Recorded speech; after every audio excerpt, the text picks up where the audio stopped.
अभी इस साइड में अभी ये जो है ये इस साइड में ये जो है इस साइड चलेगा ये को चाहिए ये जो है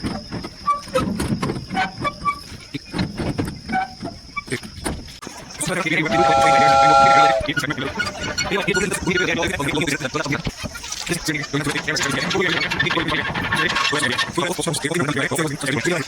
ये दोस्तों सुबह की शुरुआत करी हमने दही और अखबार के साथ। अखबार को मैंने खोला, शुरू के पेज पलटा, लेकिन मेरे को शुरू के पेज अच्छे नहीं लगते। मैंने पीछे से पेज पलटा और पीछे क्या है, मेरा फेवरेट स्पोर्ट्स पेज, लेकिन लास्ट में था नहीं। फिर मैंने एक पेज और पलटा और ये मुझे मिल गया मेरा स्पोर्ट्स पेज। इतना कुछ करने के बाद हम पहुंचे स्टेशन और हमने देखा सामने क्या खड़ा था। Oh my God,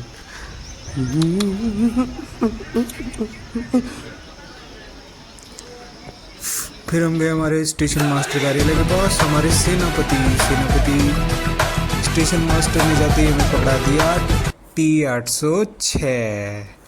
T806 shunting order होता है दोस्तों। तो स्टेशन मास्टर ने बोला जाओ और उसको काट छांट करके फेंक आओ, और हाँ, आते टाइम उसको आगे और पीछे से स्टेबल करना मत भूलना। और हम चल पड़े, हमने उठाई अपनी झंडी और हो गए रवाना। तो दोस्तों, सेंटिंग करने से जाने से पहले हमें एक फॉर्म दिया जाता है, जिस फॉर्म को स्टेशन मास्टर या यार्ड मास्टर द्वारा भर के हमको पकड़ा दिया जाता है, जिसे हम लेकर के लोको पायलट और गार्ड के पास जाते हैं। उस फॉर्म का नाम होता है T806, जिसको बोलते हैं शंटिंग आदेश, शंटिंग ऑर्डर। तो कोई भी पॉइंट्समैन होगा स्टेशन पर या यार्ड में जहाँ काम कर रहा होगा, वो ये शंटिंग आदेश लेकर गार्ड और लोको पायलट के पास पहुँच जाता है। इस जगह इस पर स्टेशन लिखा जाता है, इस जगह पे इसमें तारीख लिखी जाती है, समय कितनी बजे जारी किया गया है, ये सारी इसके अंदर लिखी जाती है। उसके बाद इसमें यहाँ लिखा जाता है कि कौन सी गाड़ी को, उस गाड़ी का नाम, जिसको ये जारी किया गया है उसका नाम इसके अंदर लिखा जाता है। उसके बाद 4 इंपॉर्टेंट चीज़ें जो होती हैं वो इस शंटिंग ऑर्डर के अंदर लिखी जाती हैं। सबसे पहले 1 नंबर पर होता है शंटिंग की लिमिट, शंटिंग की सीमा क्या होती है। तो अगर शंटिंग स्टेशन यार्ड के अंदर चल रही है तो शंटिंग लिमिट स्टेशन यार्ड दे दी जाती है। उसके अलावा जिस सिग्नल से लेकर जिस सिग्नल तक शंटिंग चलती है या शंटिंग कार्य किया जाता है, उन सिग्नलों के बीच की जो लिमिट होती है उसको शंटिंग लिमिट कहा जाता है, तो वो इसके अंदर लिख दी जाती है। उसके बाद दो नंबर जो होता है वो होता है शंटिंग वर्क, यानी कि शंटिंग के दौरान जो भी किए जाने वाले कार्य की प्रकृति होती है, वो सारा शंटिंग वर्क जो भी होता है, कि किसी भी गाड़ी को काटना है, उसको रिवर्स करना है, पावर कट करनी है, लोड को प्लेस करना है, या और भी उस शंटिंग से रिलेटेड जो भी सारी चीज़ें होती हैं वो इस शंटिंग वर्क के अंदर लिख दी जाती हैं। उसके बाद 3 नंबर पे लिख दी जाती है अनुमानित समय यानी शंटिंग के अंदर लगने वाला एस्टिमेटेड टाइम। उसके बाद 4 नंबर पे लिखा जाता है शंटिंग के अंदर प्रयोग में ली जाने वाली लाइन, जो भी लाइन, जिन लाइनों पर हमारा इंजन दौड़ेगा, हमारी पावर दौड़ेगी, या उसके अलावा जो गाड़ियाँ काट छाट करके हम इधर उधर ले जा रहे हैं वो चलेंगी, वो सारी लाइनों का ब्यौरा इस 4 नंबर लाइन के अंदर लिख दिया जाता है। उसके बाद इसी सेंटिंग ऑर्डर के अंदर नीचे अगर कोई सिग्नल ऑन स्थिति में पास करना होता है, तो उसके लिए ऑन कंडीशन में उस सिग्नल को पार करने के लिए जो स्टेशन मास्टर आदेश जारी करता है, वो सेंटिंग ऑर्डर में लिखा जाता है कि वो कौन से स्टेशन से कौन से स्टेशन के बीच में और कौन सा सिग्नल जो है वो उन्हें ऑन कंडीशन में पार करना है। इसको बोलते हैं ब्लॉक फॉरवर्ड करना। तो अगर ब्लॉक फॉरवर्ड की आवश्यकता पड़ती है सेंटिंग में, तो उसका ब्यौरा भी यहाँ लिख दिया जाता है। और उसके अलावा कितनी बजे से कितनी बजे तक यह जो ब्लॉक इंस्ट्रूमेंट की है वो उस लोको पायलट को दे दी जाती है, ताकि ब्लॉक इंस्ट्रूमेंट से पीछे से कोई छेड़छाड़ ना कर सके और शंटिंग का काम आराम से चल सके। उसके बाद लास्ट में यहाँ पर स्टेशन मास्टर अपने साइन मार देता है और स्टेशन की मोहर लगा दी जाती है। उसके बाद जब हम लोको पायलट के पास ये लेके पहुँचते हैं, तो हम लोको पायलट के साइन करा लेते हैं और गार्ड के साइन यहाँ करा लेते हैं। साइन कराने के बाद शंटिंग ऑर्डर के अंदर जो भी काम लिखा होता है, काम उन लोको पायलट और गार्ड को अच्छे से समझा देते हैं। उसके बाद हमारा तो दोस्तों, शंटिंग ऑर्डर लेके निकलने के बाद हमारी जो अगली इंपॉर्टेंट चीज़ होती है वो होती है हमको शंटिंग के प्रति रखने वाली सावधानियाँ। तो शंटिंग करते समय क्या क्या सावधानियाँ रखनी चाहिए, इसके अंदर हमारे पास सबसे पहले आता है, जहाँ भी इंटरलॉकिंग की कंडीशन अगर हो तो वहाँ पे फेसिंग पॉइंट्स जो भी होते हैं, फेसिंग कांटे जो होते हैं, उनको पैड लॉक करके रखना चाहिए, क्लैंप करके पैड लॉक करके उनको हम रखेंगे। उसके बाद हमको ये सुनिश्चित करना चाहिए कि शंट सिग्नल या स्टार्टर सिग्नल जो भी है शंटिंग काम के लिए, जो भी सिग्नल काम आ रहे हैं वो ऑफ कंडीशन में हो। तो शंट सिग्नल देखना एक बहुत ही इंपॉर्टेंट चीज़ है। अगर शंट सिग्नल आप नहीं नोटिस कर रहे हैं और आप ऐसे ही चल पड़े हैं, तो ये बहुत खतरनाक हो सकता है। शंट सिग्नल देखना और रास्ते में पड़ने वाले पॉइंट्स को चेक करना, ये आपके लिए बहुत ज़्यादा ज़रूरी है। उसके बाद हमको क्या, जब भी कभी शंटिंग के लिए इमरजेंसी क्रॉस ओवर का प्रयोग करना हो, तो उसके लिए फेसिंग कांटे को सेट एंड लॉक करना चाहिए। उसके अलावा अगर कोई भी जिम्मेदार व्यक्ति है तो उस व्यक्ति को क्लैंप और पैडलॉक लगा के कांटे की देखरेख करनी चाहिए। उसके अलावा शंटिंग अगर कहीं कर रहे हैं तो जो भी फॉलिंग मार्क होंगे रास्ते में, वो सारे फॉलिंग मार्क जो होंगे वो क्लियर होने चाहिए। शंटिंग की जो स्पीड है वो नॉर्मल डिब्बों के अंदर कभी भी 15 kmph से ज़्यादा नहीं होनी चाहिए। उसके अलावा शंटिंग के लिए अगली इंपॉर्टेंट चीज़ ये है कि किसी भी टैंक डिब्बों की या ओडीसी लोडेड डिब्बों की या विस्फोटक या ज्वलनशील पदार्थ, खतरनाक पदार्थ से लदे डिब्बे या मोटर या जानवरों से लदे डिब्बों की अगर शंटिंग कर रहे हैं तो उसकी स्पीड जो है वो 8 kmph से ज़्यादा नहीं होनी चाहिए। उसके अलावा किसी भी बॉक्स टाइप या बीओबी टाइप गाड़ी की अगर शंटिंग कर रहे हैं तो उस समय स्पीड जो है वो 5 या 6 kmph से ज़्यादा नहीं होनी चाहिए। और अगर केवल 2 या 2 से अधिक बॉक्स की शंटिंग कर रहे हैं तो उस समय 2 kmph से ज़्यादा स्पीड नहीं होनी चाहिए। इसके अलावा कभी भी शंटिंग करते समय चलती गाड़ी कपलिंग को नहीं काटना चाहिए। कहीं ऐसा नहीं हो कि आप चलती हुई गाड़ी की कपलिंग को काटने में लग जाएं और वो गाड़ी रुके ही ना और लाइन को क्रॉस कर जाए या फॉलिंग मार्क को क्रॉस कर जाए या किसी ऐसे सिग्नल को क्रॉस कर जाए जो ऑन कंडीशन में हो।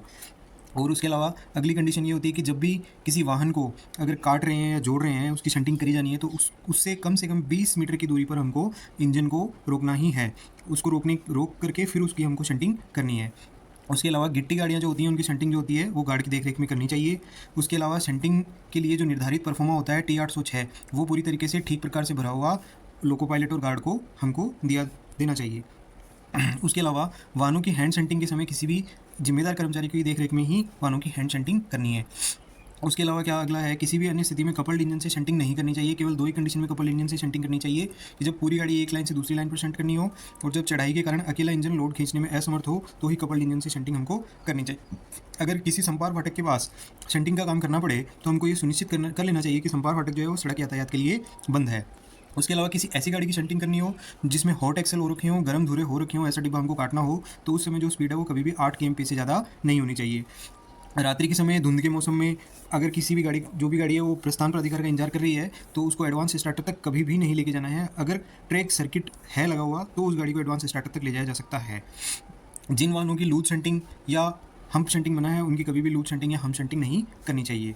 और जो भी ग्रेडियंट वाली लाइन है उस पर शंटिंग के दौरान अगर जो ग्रेडियंट वाली लाइन है उसको आइसोलेट नहीं किया गया है, ना ही स्लिप साइडिंग से जोड़ा गया है, तो इस कंडीशन में पीछे से एक अलग से इंजन ग्रेडियंट के नीचे की ओर जोड़ के शंटिंग की जाएगी।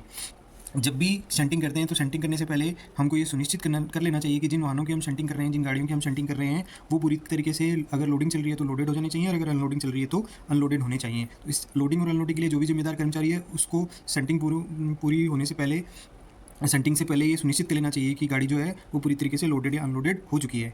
और आंधी या तूफान के मौसम में ये देखा जाएगा कि अगर शंटिंग करना जरूरी है तो कम से कम लाइनों में ही शंटिंग करें और डेड एंड साइडिंग में कभी भी लोड शंटिंग नहीं करेंगे। तो ये शंटिंग की कुछ इंपॉर्टेंट जो भी सावधानियाँ हैं हमको काम में लेनी चाहिए ताकि किसी भी प्रकार की दुर्घटना से बचा जा सके। दोस्तों ये हमारा साथी कांटे वाला ये BCN खड़े हैं। BCN के ऊपर ये जो गोल गोल चक्का सा होता है इसको आप देखते हैं क्या होता है, ये हैंड ब्रेक लगाने का सिस्टम होता है। गाड़ियों के अंदर जो ब्रेक होते हैं उसके हैंड ब्रेक यहाँ से लगाए जाते हैं। ये मेरा साथी भाई पॉइंट्समैन हैंड ब्रेक लगाते हुए।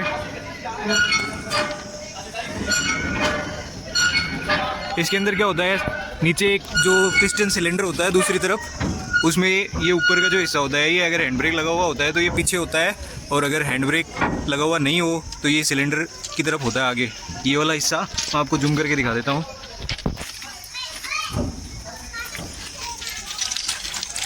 इस तरह से सभी गाड़ियों के एक एक करके जो भी नया सेफ्टी सर्कुलर है उसके अकॉर्डिंग 6 गाड़ियों के आगे से 6 गाड़ियों के पीछे से हैंड ब्रेक लगाए जाते हैं। देखो उस वाली गाड़ी में हैंड ब्रेक जो था वो यहाँ था साइड में, इसके अंदर बोगी के स्टार्टिंग पॉइंट पे जो कपलिंग होती है उसके पास ये हैंड ब्रेक है। इसको इस तरीके से क्लॉकवाइज डायरेक्शन में घुमा के हैंड ब्रेक लगाया जाता है। इसके ऊपर ये लिखा हुआ रहता है ऑफ सिचुएशन और ऑन सिचुएशन। तो ये अगर ऑन कंडीशन की तरफ घुमा रहे हैं तो इसका मतलब इसका हैंड ब्रेक हम अप्लाई कर रहे हैं, और ऑफ की तरफ अगर इसको वापस रोटेट करेंगे तो इसका मतलब इसका हैंड ब्रेक जो हम खोल रहे हैं। और इसके अंदर क्या होता है, हैंड ब्रेक अप्लाई है या नहीं है इसको देखने का दूसरा सिस्टम होता है। इसमें पिस्टन के पास की बजाय यहाँ पर ये इस तरह से ये शाफ्ट लगी हुई होती है, तो अगर ये शाफ्ट जो है ये ऐसे पीछे की तरफ होती है तो हैंड ब्रेक लगा हुआ नहीं है, और ये अगर ऐसे आगे की तरफ होती है तो इसका मतलब इसमें हैंड ब्रेक लगा हुआ है। और दूसरी गाड़ियों की भी हैंड ब्रेक लगा रहा है। इसको हमने वीडियो बनाने के चक्कर में पीस दिया आज हैंड ब्रेक लगाने में। तो मैंने कहा भाई मैं वीडियो बनाऊँ तो हैंड ब्रेक लगा। तो ऐसे करके हम लगभग आगे से 6 गाड़ियों के हैंड ब्रेक लगाएंगे। चलो मैं भी इसकी कुछ हेल्प कर देता हूँ गाइस। अब ये देखो इस साइड से इसका हैंड ब्रेक हम अप्लाई कर रहे हैं। अभी ये जो लीवर है ये इस तरह से है टेढ़ा। अब जैसे जैसे धीरे धीरे हैंड ब्रेक हम अप्लाई करेंगे, ये देखिएगा लीवर जो है इस तरह से तिरछा हो जाएगा।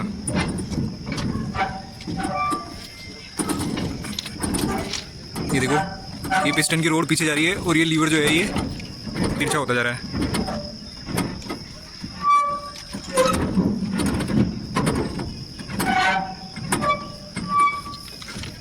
ठीक,